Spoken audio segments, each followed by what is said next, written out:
You never get a second chance to make a first impression, so think of your body language like it's your autobiography in motion. It's a way of communicating to the world how you're feeling and thinking beyond just words. And by getting good at reading other people's body language, as well as understanding and controlling your own, you'll be able to improve your interactions with everyone. So today, I'll be talking about body language, how to know what's really being said by James Borg, and begin by discussing the fundamentals like the 55-38-7 rule, the 3 C's, the difference between open and closed body language, and then we'll work our way from the head to the feet.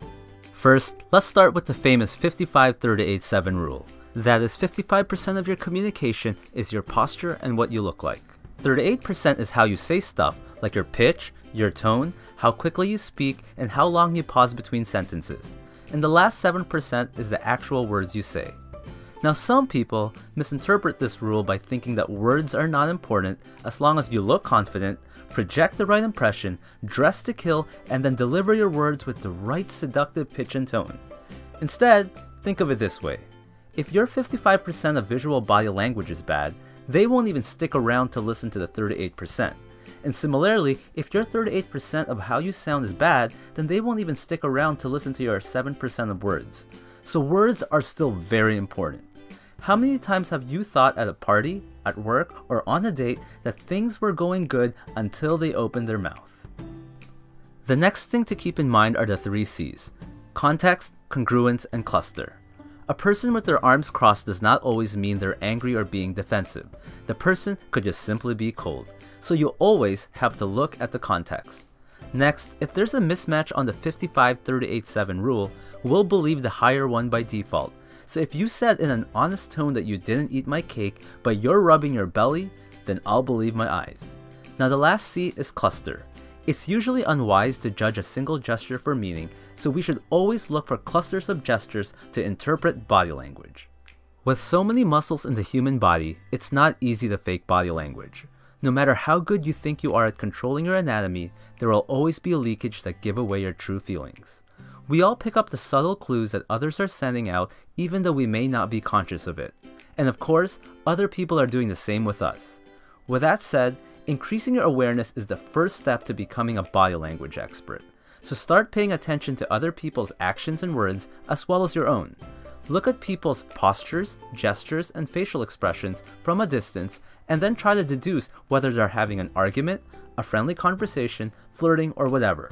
Just don't underestimate the power of awareness. Next, it's important to learn the difference between open and closed body language. Open body language can be hands being in view, possibly with exposed palms, suggesting you're vulnerable to others but you're comfortable about it. It can also include good eye contact with your legs and posture being free. Closed body language is what we tend to do during fight or flight situations, where we make the body appear smaller and to look for barriers to shield ourselves from the threat. This can be bringing the limbs closer to our body or crossing our arms or legs. This can also be little eye contact or even closing our eyes when somebody is talking. Open body language usually means comfortable, and closed body language usually means discomfort.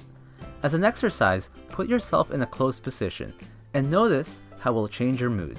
Then observe other people and note how you perceive them. Then do this again in an open position. Remember that your body affects your mind just as much as your mind affects your body. Leonardo da Vinci says the eyes are the mirror to the soul. Now, it may surprise you that most communication is conveyed through the eyes more than any other part of the body. One of the simplest ways to ignore someone is to look away. I'm sure we've all done this when walking by a salesperson. Failing to make eye contact sends the signal that you're untrustworthy, uninterested, or not confident. The eyes are so powerful that a gaze just held a few seconds longer than usual can be extremely powerful. But it's important to look away from time to time to release the tension. Otherwise, people can subconsciously put you in the "I don't trust this person" category if you stare too long. Now with business and strangers, focus your gaze high and between their eyes or around their forehead. With friends, focus between their eyes and mouth. On an intimate level, and when flirting, focus between the chin, long enough to show interest, then gaze back to their eyes. Be careful with this one, but if a person's eyes move up, they might be accessing an image or visualizing something. If they're looking down, they might be accessing a feeling. and left or right, they might be trying to access some sort of sound. Next, an average blink is 8 to 15 times a minute. If someone is blinking rapidly or they flutter their eyelids, that could mean the person is anxious, sad, embarrassed, or even trying to hide something. Also, if you watch political interviews or just any two people interact, you might notice the person who feels more superior tends to blink less. Lastly, the eyes are also important in determining if a smile is real. Imagine how a host of a party might smile as he greets a guest he doesn't like and was just forced to invite, versus someone you know he genuinely likes. In fake or social smiles, the mouth tends to move sideways. In true smiles, the mouth tends to curve up, the eyes and cheeks are involved, it's symmetric, and tends to show teeth. Next, surveys have shown that the most charismatic, popular, and successful people are great listeners. We should listen using all our senses and understand that the true message is often not relayed through the words being spoken. This is why awareness is so important. It's also important to learn how much nodding helps in developing rapport. You can nod to show encouragement, to show you're still listening, to show you understand, to say yes to a fact, and to show you agree. Lack of nodding can make the speaker think you're not paying attention or you're not interested. Studies have even shown that nodding allows you to draw as much as 4 times more information. Next, it's a good technique to imitate someone's body language to build rapport, but don't completely copy. Then you can lead them to a more open posture. But try to avoid a closed posture, especially if you disagree with something, as that can be contagious. Remember, if you breathe deeply from the abdomen, it gives you a more relaxed and confident sound. And remember that good posture is essential for good speech and image. A good technique to keep your posture in check is to scan your body from head to toe as you inhale, and then scan back to your head as you exhale. With enough practice, you'll be able to do this scan repeatedly even while in conversation, and it will also improve your awareness. The most effective speakers on stage use a lot of hand gestures. Research has shown that having your palms up as opposed to down is more likely to cause your listeners to interpret your message positively. We tend to associate an open hand with friendliness, honesty, and trust. On the opposite side, palms down or pointing fingers convey dominance or authority. Clasped hands convey a state of conflict and tension. The higher the hands are, the higher the resistance. Steepling hands convey confidence and wisdom. Consider trying them in a meeting or interview. Interlaced fingers is associated with nervousness or defensive, but when combined with a thumbs up, it conveys a positive gesture. Hands behind back shows confidence, and it's one of my favorites. But if a hand is gripping the wrist or arm of the other, then that usually signals nervousness.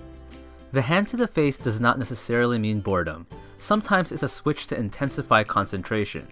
If the hand is folded into a fist, then the person may have heard something disturbing. But remember cluster and focus on the eyes as well to confirm. Next, the hand covering mouth usually conveys disagreement. Folded arms can convey discomfort, aggression, at times confidence, but is usually some sort of defense barrier. When I'm trying to persuade someone, especially in sales, I might give them a drink or get the person to do something or look at something to get them to uncross their arms, because I know as long as they remain in that position, their attitude will not change. Partial arms crossed are very common with women and often means discomfort or nervousness. Similarly, women are more likely to do the hand to the neck gesture, which is a way to comfort themselves. Men are more likely to put their hand under their chin. We are conditioned to turn towards things and people we like, so if a girl is flirting with 2 guys, check which direction her lower body is facing to see who she's more interested in. And if you're in a conversation and the person turns their lower body, it could mean that they need or want to go. Don't underestimate the lower body, especially for detecting lies. Kids early on learn how to lie with their facial expressions, but as you move down the body towards the feet, people are less and less trained. Next, the "one day you can be as good as me" pose can show arrogance and can irritate many people, even if it's not directed at them. Lastly, proximity is very important. You can often tell how close 2 people are based on how close they are interacting. We all have our own personal bubble. You can be rejected if you enter someone's bubble too quickly. Now for 3 things to be cautious about. Number 1, habits can play a factor. It's important to first establish a baseline before trying to really interpret someone's body language. And if you haven't met a person before, you won't know their baseline, and vice versa. Number 2, culture can play a factor. Thumbs up can mean the number 1 in Germany, number 5 in Japan, and up yours if thrusted upwards like you're hitchhiking when done in Australia. Number 3, it's important to know the science of body language is not an exact science. Humans are very complex beings and nothing can ever be straightforward. Now, it's true that some people will just naturally be better at reading body language or controlling their own than others. But just like sports, you can improve yours. While you may never match the gifted few, you can definitely improve. So with enough practice, you might just become a human lie detector, develop an amazing poker face, ace that interview, and even improve your love life. Thanks for watching. If you like this video, then choose one of the following. You can either A, subscribe and like, B, listen to the share bear over there and show that you care, C, add me on Snapchat to stay in touch, or D, tell me to blow myself up.